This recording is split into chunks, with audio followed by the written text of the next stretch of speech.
turn. Hello kamosang, hello bashers. For today's video ay gumala kami nito sa Ocean Park. Alam mo yon, yung malapit na naman na ma-full ang cellphone ko, kaya eto nag-edit na naman ako. So halina, samahan mo naman akong tuklasin kung ano ang meron dito. Hindi pa gaanong ma-traffic dahil medyo maaga pa. Medyo masakit na ang aming mga binti sa kakagala pero wala namang sumusuko. So, papasok na tayo sa Cebu Ocean Park. Tara, let's mga kamosang. Na sila, pipila naman muna sila ng Ay, ticket. syempre, napasubo naman ito ang bulsa ni Duray sa pagkuha ng ticket. Kumbaga, sa battery, backup lang din ako kung wala nang ihuhugot ang aming bossing, ay baka saka na lang din ako magbibilang ng aking baon na barya.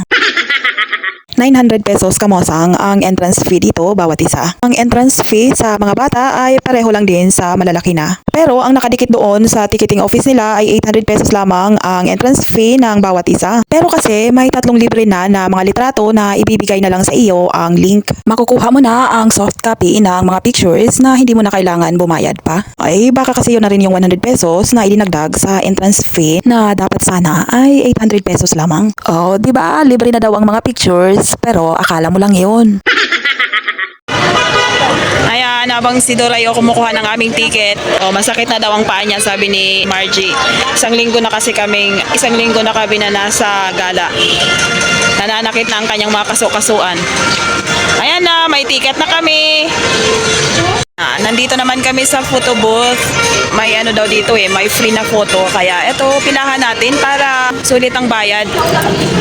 Dito kamosang ang pila ng sabi nila ay libreng 3 pictures na gagawin ng mga professional photographers nila. Pero mukhang hindi naman po yun libre dahil sabay na yun sa 900 pesos na dapat sana ay 800 pesos lamang na entrance fee. Welcome to my vlog!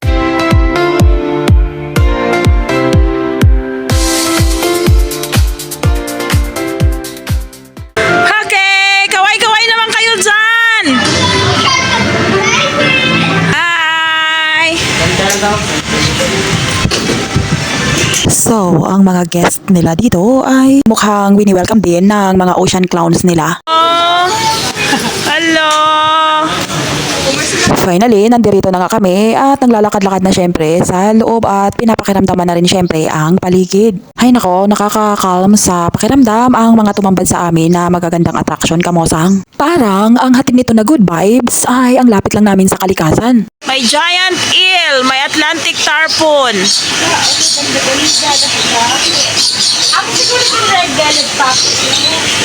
Siguro mga 5 kilo bawat isa. Mga 15 kilos na yan. Ah? 15 kilos na. Grabe man sa sa 15 kilos. Ayan mga pangalan nila Ang pagi di sa Cebu Ocean Park. Ayan. Ano daw ang pangalan sa Albino Gurami. Albino Gurami? Oo. Ade. Adin pang pagi uhop. Unot ka sa akon. Utan ka niyan sa akon. Alligator gar. Astrastos spatula. Nadi na mara magbasa si Ate Hills. Ito na, galangoy-langoy na. Ito na, lumayas na. Lagyan namin sa sanya. Albinos. Oy, oo siya. Oo ko no. Oo. Ginaka-istorya kayo? Oo, pagka. Hindi na, ginakinita ka na lang. Hi! Sabiha, hi!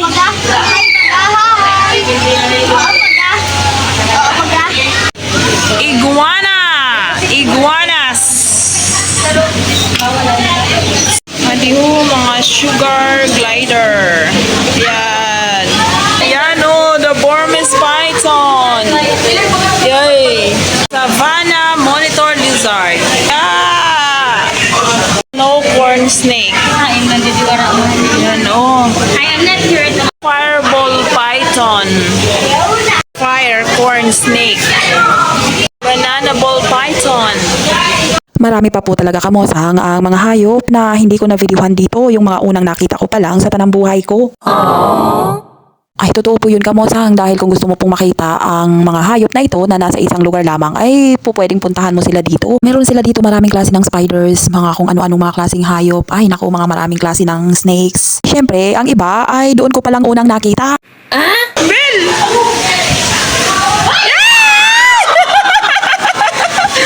One more! Yet! Ikaw daw, Yet! Ikaw daw ang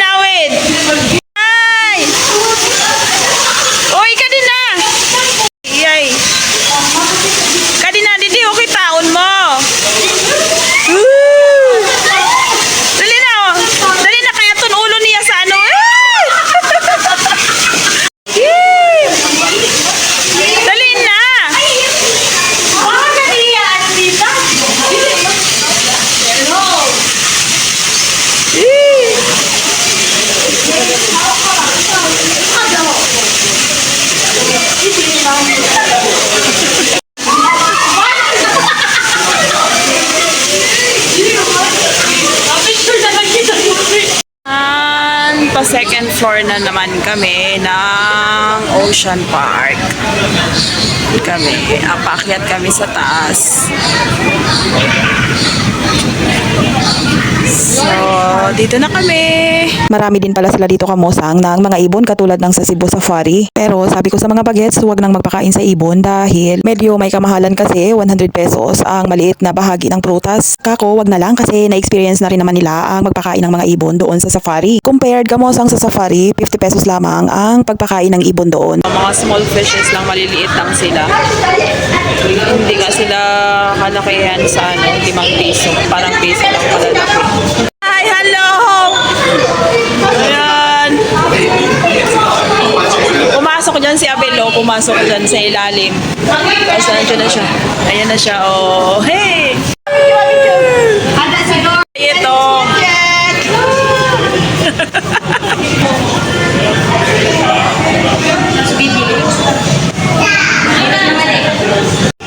Tignan nyo guys, magic ipiit mababasa mo.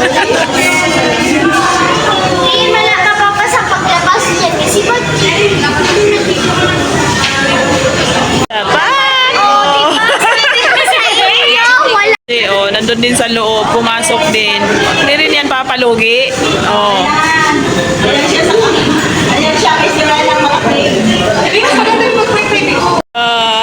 Oh, yan. Dumaan naman.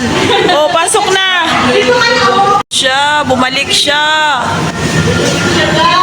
Hindi daw siya kasi naka 0.5. Sabi talaga mga arte-arte nito, oh, no?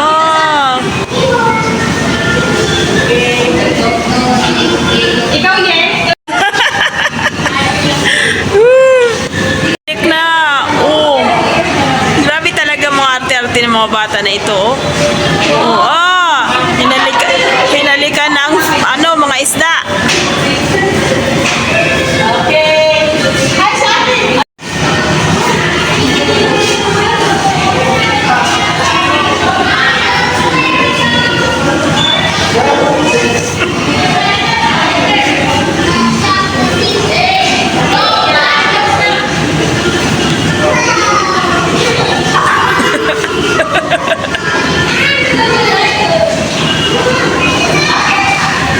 Oh. Ayan na siya. Lalabas na.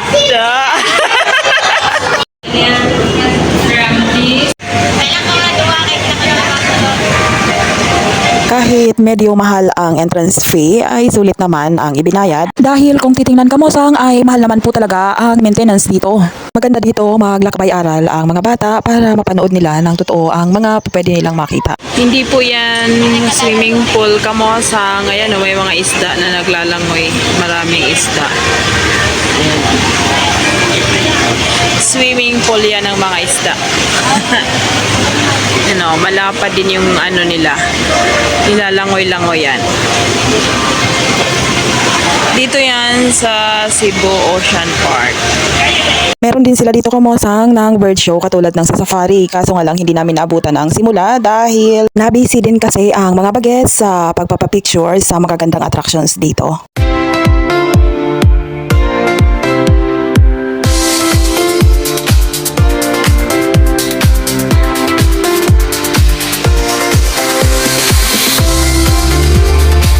Ito na siguro kamosang ang may pinakamalaking oceanarium sa buong Pilipinas dahil hindi pa naman ako nakakarating sa iba. Kaya, todo na. Ito na ang pinakamalaki. Char. Yan! Ganda-ganda dito. Wow! Alam nyo kamosang, nang bata ako ay nag-alaga rin ako ng isda sa garapon nga lang.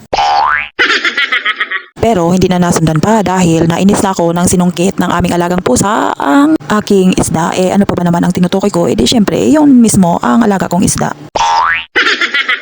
Mahilig naman po talaga ako sa isda. Yun nga lang, kinakain ko syempre. Char.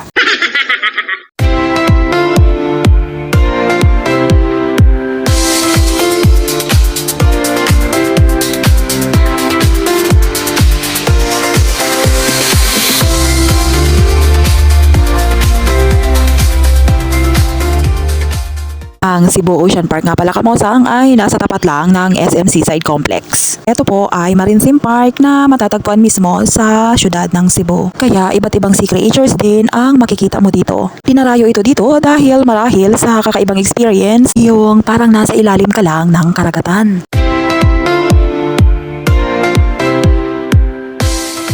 Dito sa Oceanarium Kamosang ay nagtagal talaga po kami dito dahil nai-enjoy po kasi ng mga bagets at syempre pati na rin kami na manood ng mga naglalakihang mga isda. Kaya halos wala rin silang tigil sa kakakuha ng pictures nila. Inaabangan po kasi nila ang pagdaan ng mga nagsisilakihang mga pating.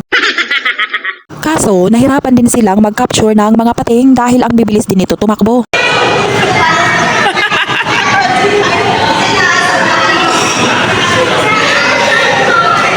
Gulo ng dalawang to. Ay kahit na nagsisitakbo-takbo pa ang mga bagets, hindi naman sila pinapawisan dahil centralized ang aircon dito.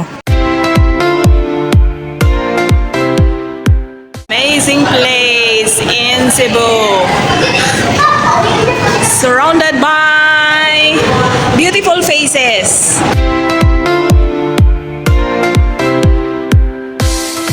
Surrounded by beautiful faces and beautiful fishes. Ah, look at the fishes around us.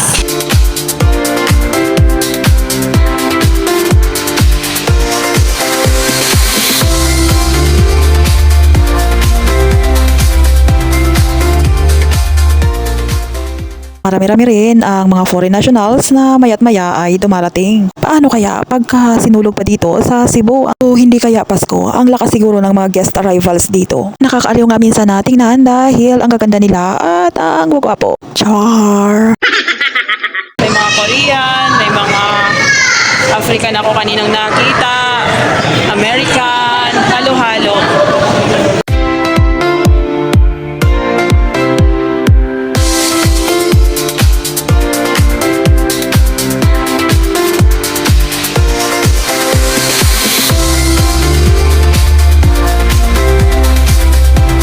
Pagka ganitong nagkukumpulan na ang mga isda ay parang sinusundan na nila nito ang mga divers na magpapakain sa kanila. Nakakaaliw talagang pagmasdan kamosang ang mga naglalakihang isda na nagsisilanguyan sa malaking oceanarium dito. Veterinary laboratory din sila dito. Ayan oh.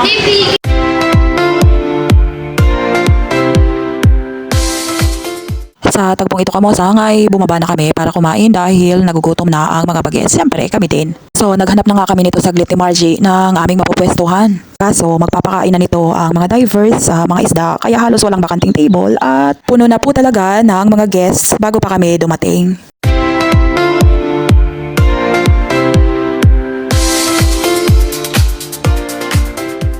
Sa video na to ay makikitang nagpapakain na ang mga divers sa mga isda. Kakaiba din po talaga dito kamosang ang fine dining experience mo kasi kung makikita mo sa background namin ay napaka-relaxing at therapeutic sa pakiramdam ang paligid habang kayo ay kumakain at pinapanood ang fish feeding sa background niyo.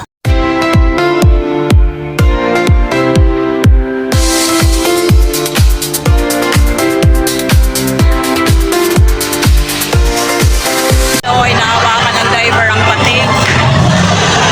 Ayun, dalawa silang divers.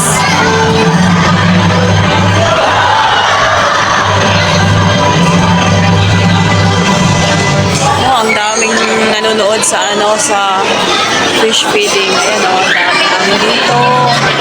Sa likod. Ang daming isda.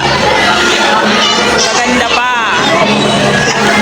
Ay, nagkapiling mo kasi ka talaga tinarin. Grabe, laki-laki ng isda na yun. Sa kaya sa kaya. Ay, malandara nila na pagka. Ah, nagkadubuhan na sa balde. Ay, ada sa balde, oh. Ayan, oh. Grabe natin. Grabe ng trabaho sa divers, ano? Kaya gani, naka-oxygen sila. Tapos na nito kamosang ang mga divers na magpakain ng mga isda. Nagsialisa na rin ang ibang mga guests kaya saka pa lang din kami nakakuha ng aming table para kumain. As in, tapos na talaga magpakain ito ang mga divers ng mga isda at saka lang din kami nakakuha ng aming pwesto para kumain. Under the sea, under the sea.